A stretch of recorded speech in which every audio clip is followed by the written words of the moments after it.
Olá pessoal, tudo bem? Bom, hoje nós vamos discutir mais uma aplicação das leis de Newton. Eu quero estudar com vocês plano inclinado, porém nós vamos nos ater à situação sem atrito, tá? Nós ainda não estudamos a força de atrito em si, então vamos estudar todas as situações até lá sem atrito. Depois que nós aprendermos o atrito, então a gente aplica todas essas situações com atrito, ok? Então, vamos lá.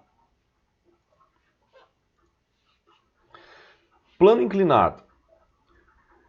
Para a gente resolver as situações de plano inclinado, nós devemos fazer um desenho esquematizando a situação, como nós fazíamos nas outras situações também. Daí então nós vamos marcar as forças que atuam no corpo em questão.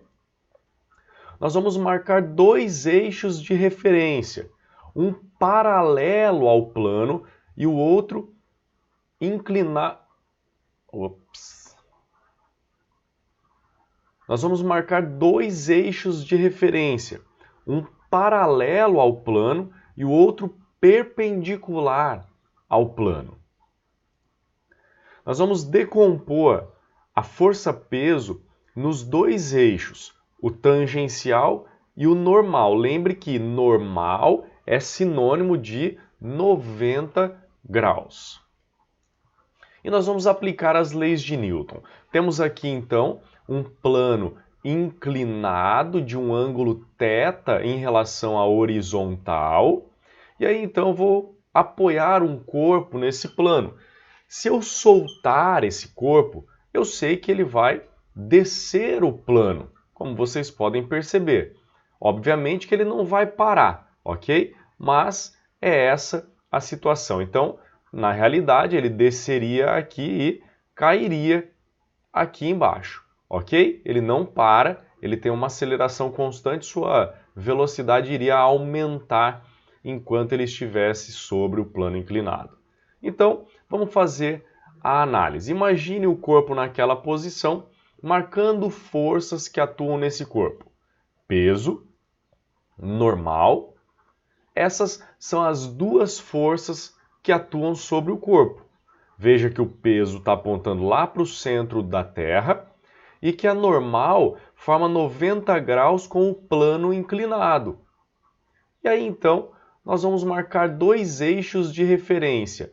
Um paralelo ao plano inclinado e o outro normal ao plano, ou seja, formando 90 graus com o plano.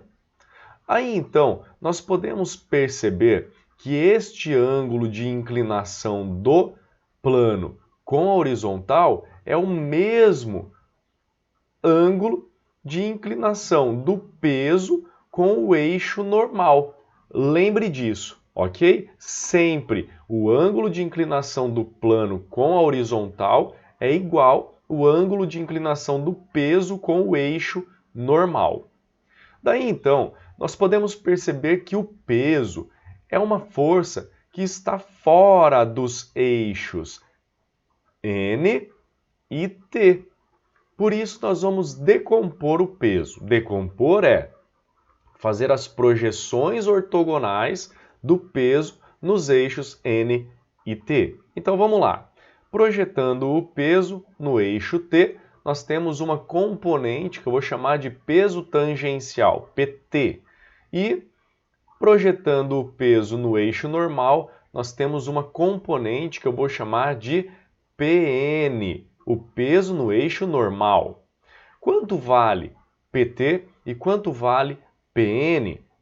Bom, pessoal, lembre que a decomposição de uma força, nós vamos olhar para a parte que está com o ângulo e vamos multiplicar pelo cosseno. E a parte que está sem o ângulo, a gente multiplica pelo seno. Sendo assim, o PT está desenhado sem o ângulo θ, então eu vou calculá-lo fazendo P seno de θ. E o PN está desenhado com o ângulo, então eu vou fazer P cosseno de θ. Lembra que o peso é a massa vezes a gravidade, ok? Aplicando as leis de Newton, aqui nós vamos aplicar em cada eixo, começando pelo eixo normal. No eixo N, o corpo não se movimenta, o corpo se movimenta somente no eixo T. Se ele não se movimenta no eixo N, responde aí, quanto vale a força resultante nesse eixo? Se você respondeu 0, é correto. Então, para que a força resultante seja 0, a força que está apontando, no caso aqui, vamos supor que seja para cima, tem que ser igual à força que está apontando para baixo, ok? Então, a força normal é igual ao peso na direção normal, que é o Pn, que vale P cosseno de θ. A força normal é a força entre o plano e o corpo. Então pode ser que o exercício te pergunte o valor dessa força. Você lembra que para calcular normal você precisa saber a componente do peso nessa direção. Já no eixo tangencial é o eixo onde nós teremos a aceleração. Por isso nós vamos sair com a segunda lei de Newton. A força resultante é a massa vezes a aceleração. E com isso, eu queria que você olhasse para essa figura, olha aqui no eixo T. Que força atua nesse eixo? A força PT, o peso tangencial. Então é justamente essa força que vai causar a aceleração no corpo. Sendo assim, nós podemos dizer que o peso na direção tangencial é a massa vezes a aceleração.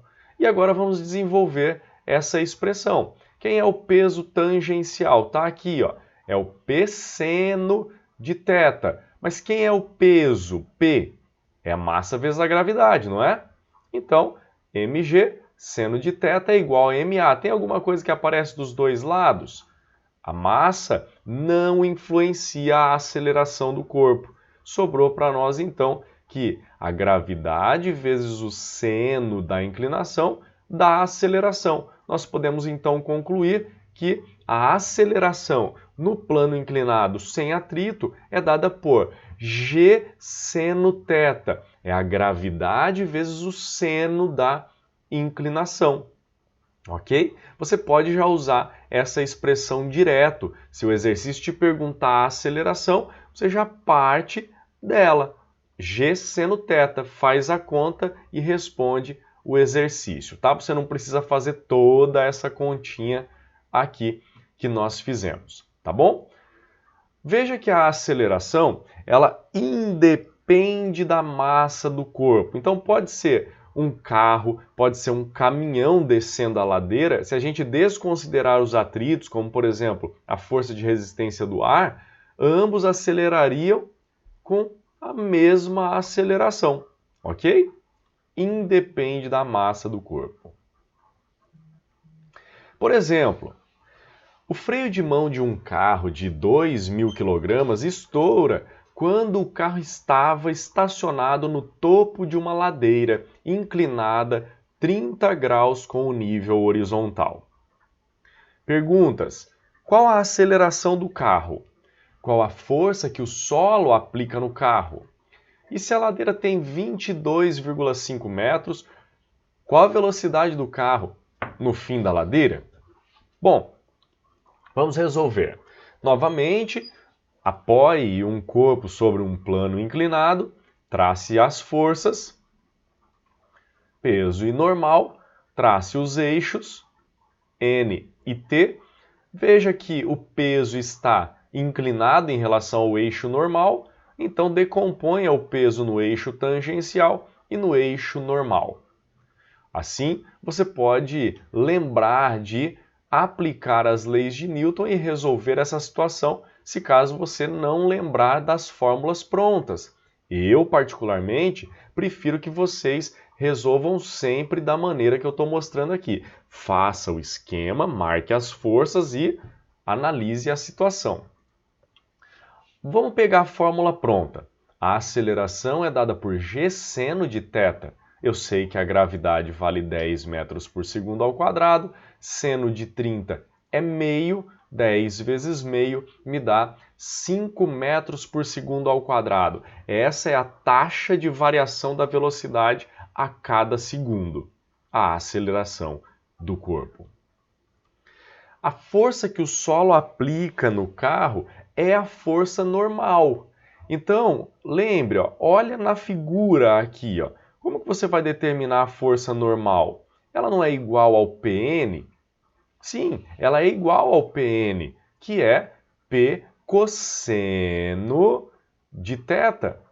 O peso é a massa vezes a gravidade. Temos aí, então, 2.000, que é a massa do corpo. A gravidade é 10, cosseno de 30, que vale raiz de 3 sobre 2. Então, a normal é 20.000 raiz de 3 sobre 2. 20.000 dividido por 2 dá 10.000 raiz de 3, o valor da força normal. É a força que o plano está aplicando ali no carro, ok? E a velocidade que o corpo chega ao fim da ladeira pode ser determinada por Torricelli. Nós não temos o tempo, por isso nós vamos pensar em Torricelli, que é dado por v² igual v0 ao quadrado mais 2a ΔS. Sendo assim, v ao quadrado é igual a 0 ao quadrado, por quê? Porque o carro estava estacionado lá no topo da ladeira, então sua velocidade inicial era nula, mais 2 vezes 5 vezes 22,5 metros, que é o deslocamento que o carro vai percorrer do alto da ladeira até o fim da ladeira, ok? 2 vezes 5 é 10, vezes 22,5 dá 225, igual a v², tirando a raiz, nós temos 15 metros por segundo. Essa é a velocidade que o corpo chega ao final da ladeira, ok? Bom, pessoal, antes do carro se soltar, o atrito segurava o corpo. Mas como nós não estudamos o atrito, se você se deparar com uma situação na qual o corpo está parado sobre o plano, provavelmente vai ter uma corda aqui, ó, segurando o corpo, ou uma mola, alguma coisa do tipo, alguma força que você já conhece. Então, se o corpo estiver parado, você vai falar, por exemplo, se ele estiver amarrado numa corda, que a força na corda, que é a tração, tem que ser igual ao peso tangencial. Se ele estiver amarrado na mola, a força na mola tem que ser igual ao peso tangencial para ele ficar em repouso, visto que se o corpo está parado, a força resultante é nula. Ok? É isso que eu queria discutir com vocês hoje. Ótimo estudo a todos! Se você gostou, dá um like aí no vídeo. Não esquece de deixar os comentários. Eu preciso saber se você conseguiu entender. Então, a sua opinião é muito importante para mim. Até logo. Tchau, tchau.